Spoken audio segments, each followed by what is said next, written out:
ईश्वर के नाम पर जो झगड़े हैं समाज के, हिंदू मुस्लिम के और अन्य मजहबी पंथों के, ये सारे झगड़े जो है ना, ये मिथ्या हैं। इन झगड़ों का कोई अस्तित्व नहीं, सिर्फ झगड़ा, कोई निष्कर्ष नहीं। एक अंधों का विद्यालय था। किसका विद्यालय था? बहुत सारे अंधे बच्चे थे, किसी की आंख नहीं थी। जब अंधों का विद्यालय, वहां पर गुरुजी चलाएं, तो गुरुजी जो पढ़ाएं सारे अंधे बच्चे पढ़ रहे हैं, प्रेम से पढ़ रहे हैं, खूब बढ़िया पढ़ रहे हैं। एक दिन गांव में ना हाथी आया। कौन आया? एक दिन गांव में हाथी आया और उस हाथी ने सारे गांव वालों का ध्यान अपनी ओर आकर्षित किया। सारे लोग उस हाथी को देखने के लिए चले। सबने अपने अपने तरीके से हाथी को देखा, सबने अपने अपने तरीके से हाथी को प्रणाम किया। किसी ने हाथी कहा, किसी ने गणेश जी कहा और प्रेम पूर्वक हाथी का दर्शन किया। जब हाथी गुरुकुल के पास से चला तो गुरुकुल के बच्चों ने गुरुजी से कहा, गुरुजी ये बताओ ये क्या है? हाँ, क्या है ये? तब गुरुजी ने कहा कि बेटा आज गांव में हाथी आया है। बच्चों ने कहा गुरुजी हमें भी दिखाओ हाथी। गुरुजी ने कहा काश तुम्हारी आंखें होती तो तुम हाथी को देखते, पर तुम्हारी तो आंखें नहीं है। तो उन बच्चों ने कहा गुरुजी हम छू करके देख लेंगे। कैसे देख लेंगे? छू करके, टच करके, स्पर्श करके। महावत से बोला कि भाई साहब जरा हाथी ले आओ। स्कूल के मैदान में हाथी आया। सारे बच्चों को गुरुजी ने ग्रुप बाई भेजा, 5-5 बच्चों को जाओ पहले देख के आओ। तो हाथी के किसी बच्चे ने जाके पांव पकड़ लिए। अच्छा ये हाथी है, पांव को ही हाथी समझ लिया। तो किसी ने हाथी की सूंड पकड़ी। अच्छा ये हाथी है, ऊपर मोटा है नीचे पतला है, ऐसे ही होता है हाथी। अब धीरे धीरे सारे, कोई पूंछ पकड़ता बच्चे हाथी की, तो बच्चों को लगा अच्छा ये पतला पतला हाथी है, झाड़ू की तरह है, पूंछ पकड़ी। फिर गुरुजी ने दूसरे ग्रुप के बच्चों को भेजा। तो फिर तब तक हाथी बैठ गया। तो किसी ने हाथी का पेट पकड़ा, किसी ने दांत पकड़े, किसी ने कान पकड़े। तो जिसने जितना पकड़ा उसी को पूरा मान लिया। उनको लगा इतना यही हाथी है। कान पकड़े तो लगा अच्छा सूपे की तरह, सुपड़े की तरह हाथी है। अब पूरा बच्चों ने, सारे बच्चों ने हाथी देख लिया। हाथी चला गया। गुरुजी ने बच्चों को बिठाया, पूछा बच्चों बताओ हाथी कैसा था? बच्चों ने, गुरुजी हाथी झाड़ू की तरह है बस। एक ने कहा गुरुजी गलत बोल रहा है, हाथी झाड़ू की तरह नहीं, खंबे की तरह था, खंबे की तरह मोटा। तीसरे ने बोला गुरुजी दोनों गलत बोल रहे हैं, हाथी सुपड़े की तरह था, सूपे की तरह। चौथे ने कहा गुरुजी सब गलत बोल रहे हैं, हाथी दीवार की तरह था। गुरुजी ये सब गलत बोल रहे हैं, हाथी नीचे पतला था, 2 छेद नीचे थे, ऊपर मोटा था। उसने सूंड पकड़ी। अब सबके दल हो गए। पूंछ वाले दल अलग, जिसने पूंछ पकड़ी उनका दल, जिसने पांव पकड़ा उनका दल, जिसने कान पकड़े उनके दल। अब दल हो गया पूरा दल। कितने दल हो गए? 5-7 दल हो गए और सारे लोग दल में जाने लग गए। अब क्या हुआ? पूंछ वाले बोले नहीं हम सही बोल रहे हैं, हमने हाथी को देखा झाड़ू की तरह था। दूसरे ने कहा तुम सब गलत बोल रहे हो, हमने तो खूब होशो हवास में देखा है, खंबे की तरह था। अब आप सब बताओ कि हाथी झाड़ू की तरह है कि खंबे की तरह है कि सुपड़े की तरह है कि दीवार की तरह? कैसा? कौन बच्चा सही बोल रहा है, कौन गलत बोल रहा है? उत्तर दो। मैया बताओ कौन बच्चा सही बोल रहा है, कौन गलत बोल रहा है? मैया बताओ मेरी माँ, मैया बताओ नूतन मैया। कौन सही बोल रहा है? कोई नहीं। ना तो सारे बच्चे सही बोल रहे हैं, ना तो झूठ बोल रहे हैं, ना तो सत्य बोल रहे हैं, ना तो झूठ बोल रहे हैं। ये बोल रहे हैं क्या? जिसने जितना देखा उतना बोल रहे हैं, जबकि इनके देखने से कई गुना ज्यादा वो हाथी था।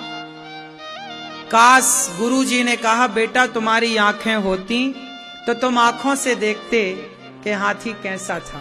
तुमने जितना पाया, जितना पकड़ा, तुमने उसी को पूर्ण मान लिया। गलती क्या हो गई कि बच्चों ने जितना पकड़ा उसी को पूर्ण समझ लिया। सारे बच्चे सच कह रहे हैं पर सारे बच्चे अर्ध सत्य कह रहे हैं। सत्य तो है पर आधा सत्य है, पूरा सत्य नहीं कह रहे हैं, आधा सच कह रहे हैं ये लोग। अब पूरा सच देखने के लिए आंखें होनी चाहिए। उसी तरह हिंदू कहता है कि भगवान ऐसा है, मुसलमान कहता है कि भगवान ऐसा है, सिख कहता है ईश्वर ऐसा है, ईसाई कहता है ईश्वर ऐसा है, यहूदी क्रिश्चियन सबकी अपनी अपनी बातें, सबका वो कह रहे हैं भगवान ऐसा है, वो कह रहे हैं हम सही है, हम सही है। पर सच्चाई ये है कि हम सब उस अंधे गुरुकुल के बच्चों की तरह हैं। वो अंधे बच्चे कौन? जो आपस में लड़ रहे हैं वही अंधे हैं। आप कह रहे हैं, हिंदू कह रहा है कि ईश्वर ऐसा है, मुस्लिम कह रहा है कि ईश्वर ऐसा है, ईसाई कह रहा है ईश्वर ऐसा है।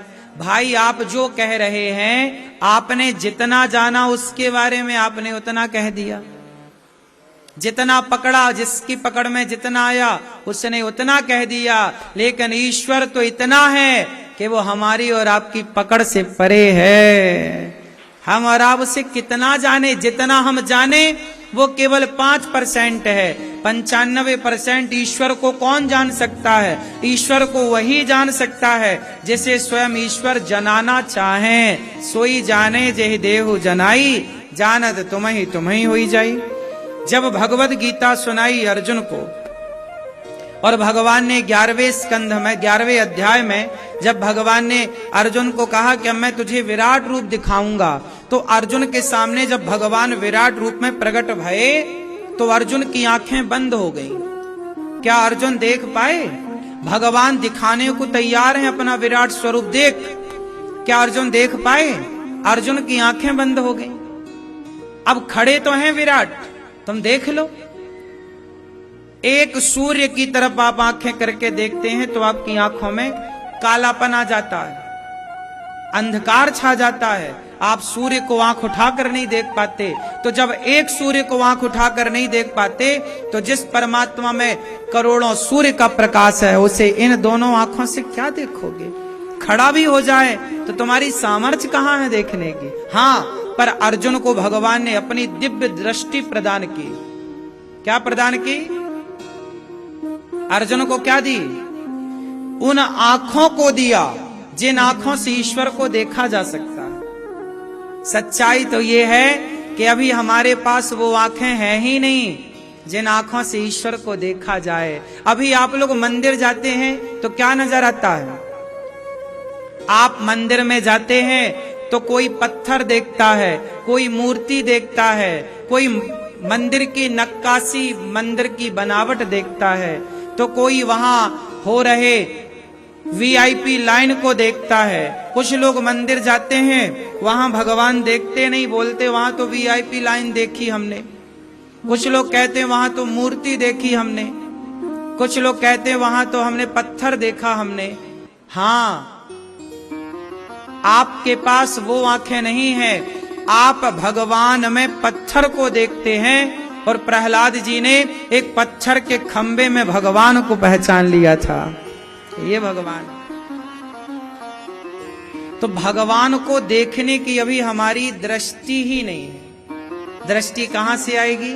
सत्संग करेंगे, कथाएं सुनेंगे, भगवान का नाम जप करेंगे तो भगवान को पाने की दृष्टि प्राप्त होगी।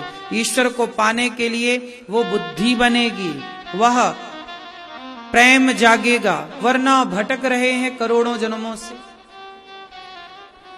रसखान जब आए तो रसखान ने बिहारी जी का दर्शन किया, भगवान को देखा और इतना प्रेम जागा, 40 किलो तुलसी शरीर में पहन के घूमते थे रसखान। आप लोग तुलसी की एक माला नहीं पहन पाते, आप तुलसी की एक जरा सी माला नहीं पहन पाते। रसखान 40 किलो तुलसी पहनते थे शरीर में। किसी ने कहा कि खान साहब आप इतनी तुलसी काहे पहनते हो? उन्होंने कहा कि भैया, बोले हम तो देखो इतनी सी तुलसी पहनते हैं, गले में तुलसी की माला, तुम इतनी सारी क्यों पहनते हो? खान साहब ने कहा कि भाई आप लोगों के बाप दादे भगवान को जानते थे, तो तुम्हारे भीतर भक्ति के संस्कार हैं, तो तुम्हारा तो कल्याण हो जाएगा भक्ति करके। लेकिन हमारे तो वंश में कोई ईश्वर को जानता ही नहीं था, हम तो ठहरे मुसलमान। रसखान तो मुसलमान थे ना, तो बोले हम तो ठहरे मुसलमान, तो भला हमारे बाप दादों में तो किसी ने भगवान को जाना नहीं, पहचाना नहीं, लेकिन हम समझ गए कि यह भगवान, यह कन्हैया, यह टेढ़ी टांग वाला ही इस सृष्टि का पालनहार है। हम उसे रिझाने के लिए, उसे तुलसी बड़ी पसंद है, तुलसी उसकी प्रियतमा है, इसलिए हम तुलसी, हम अपने बाप दादों के नाम की भी, कि उनका भी वो पुण्य इसका उन्हें मिल जाए, उनके सब की हमने धारण कर ली कि तुम्हारा कल्याण तो इतने से हो जाएगा, पर हमारा तो नहीं होगा, क्योंकि हमने तो जीवन में बहुत मांस भक्षण किया है, हमने तो गऊ का मांस भी खाया है। तुमने तो कभी मांस नहीं खाया, तुमने तो कभी पाप नहीं किया, लेकिन हमने तो इतने बड़े बड़े पाप किए हैं कि बड़े बड़े पाप हैं तो बड़ा प्रायश्चित भी हो। इसलिए हम उस तरह से प्रायश्चित कर रहे हैं। तो कुल मिलाकर के कहना यह है कि भगवान को पाने की वो दृष्टि भी भगवान ही देते हैं, इसलिए भगवान को इस संसार का पालनहार कहते हैं। इसलिए भगवान नहीं है, ये जो विचारधारा है, ईश्वर के नाम पर जो झगड़े हैं समाज के, हिंदू मुस्लिम के और अन्य मजहबी पंथों के, ये सारे झगड़े जो है ना, ये मिथ्या हैं। इन झगड़ों का कोई अस्तित्व नहीं है, सिर्फ झगड़ा, कोई निष्कर्ष नहीं है।